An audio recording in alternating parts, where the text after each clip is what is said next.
let's talk about my SBI PO strategy.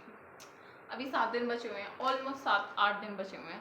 सो मैं 2 चीज़ों पे फोकस कर रही हूँ. इंग्लिश तो तुम्हारी बहन को आती है, क्वांट और रीजनिंग 2 टॉपिक है.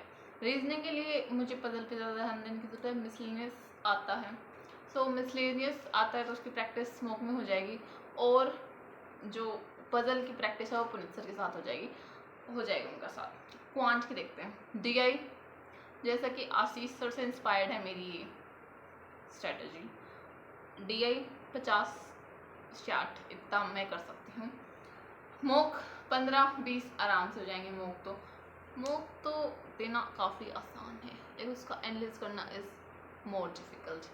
अर्थमेटिक 300-400 क्वेश्चन कर सकते हैं.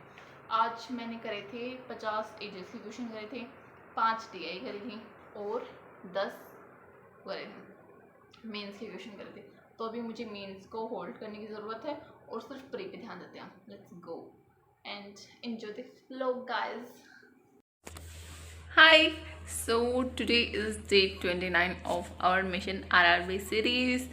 आज सुबह की शुरुआत अच्छी नहीं हुई, क्योंकि जो मैंने अलार्म लगाई थी 6 बजे की, 5:30 बजे की, 6:30 बजे की बजी नहीं, क्योंकि बजी थी लेकिन मेरे फ़ोन की वॉल्यूम कम थी, तो मैं उसकी वजह से लेट उठी. लेकिन कोई बात नहीं. लेट होने के बाद मैंने अभी कर ली अपनी 10 पज़ल कंप्लीट. सुबह सुबह पज़ल को ख़त्म करो. साथ में एक रीजनिंग की क्लास ली मैंने, क्रिटिकल रीजनिंग की. उसके बाद मैंने एक इंग्लिश की क्लास ले ली. मैम क्या पढ़ा रहे थे, एरर डिटेक्शन करवा रहे थे, वो वेरी इंपॉर्टेंट. और अभी मुझे करनी है एजेस की प्रैक्टिस शीट कंप्लीट. सो एजेस के क्वेश्चन ज़्यादा हार्ड नहीं होते, तुम्हें पता ही है, ईजी होते हैं. मैक्स टू मैक्स 2 मिनट में बन जाते हैं, चाहे कैसा ही क्वेश्चन हो. हाँ, मेंस लेवल का हो तो वो थोड़ा मुश्किल हो सकता है. और वो वाले क्वेश्चन जिसमें होता है कि I am as old as you were then back in the time, वो वाले क्वेश्चन देखो हार्ड होते हैं टू बी ऑनेस्ट, क्योंकि उसमें ज़्यादा सोचना पड़ता है.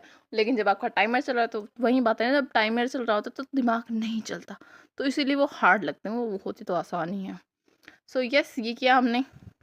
और ऐसे होते हैं कुछ क्वेश्चन, जब टाइमर चल रहा होता है ना तब नहीं होंगे वो, लेकिन जब जैसे ही टाइमर बंद होगा तुम आराम से बैठ के सोल्व करोगे, हो जाओगे. सो उसके लिए we need a solution. So now I have finally completed that practice sheet. उसमें 50 क्वेश्चन थे प्री टू मेंस लेवल, और 1 घंटा 4 मिनट में हो गए सारे क्वेश्चंस, जिसमें से 3 मैंने स्किप कर दिए, 4 मेरे गलत हो गए. और गलती भी ये नहीं कि कोई स्टार्टिंग से गलत है, स्टार्टिंग से बिल्कुल सही है.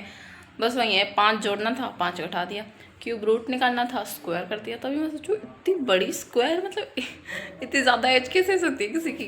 लेकिन 2 जोड़ना था 2 घटा दिया. बस यही थोड़ी सिली मिस्टेक्स है जिसको आपने इम्प्रूव करना है. हमने भी इम्प्रूव करना, अभी तक हम भी उस स्टेज पे नहीं पहुँचे हैं. और ages is an very easy chapter, और अभी मैं सोच रही हूँ मैं एवरेज को भी कंप्लीट कर दूँ, क्योंकि ages average is a very छोटे टॉपिक है दोनों के दोनों. सो आज ट्राई करते हैं कि एवरेज की सारी क्लास कंप्लीट हो जाए और उसकी भी वर्कशीट कंप्लीट हो जाए. Let's go.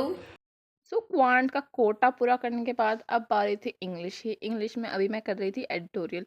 और जब एडिटोरियल मैं खुद से पढ़ती हूँ ना, जो न्यूज़पेपर में नॉर्मली आते हैं, उसमें यार लैंग्वेज इजी होती है, लेकिन जो मैम करवाते हैं वो थोड़ी लैंग्वेज थोड़ी हार्ड होती है.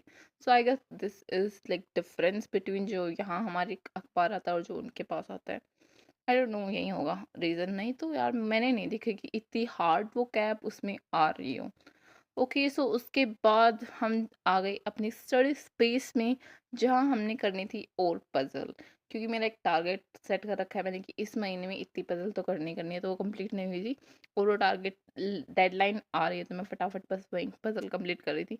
और उसके बाद मैंने करा एक क्वांट का मॉक. यस, क्वांट का मॉक दिया था मैंने. और क्वांट में इतनी अच्छी परफॉर्मेंस नहीं आ रही है जितनी अच्छी आनी चाहिए. सो हमें ऐसे ही एक एक करके अभी बहुत सारे टॉपिक कंप्लीट करने हैं. That was it. Thank you so much guys.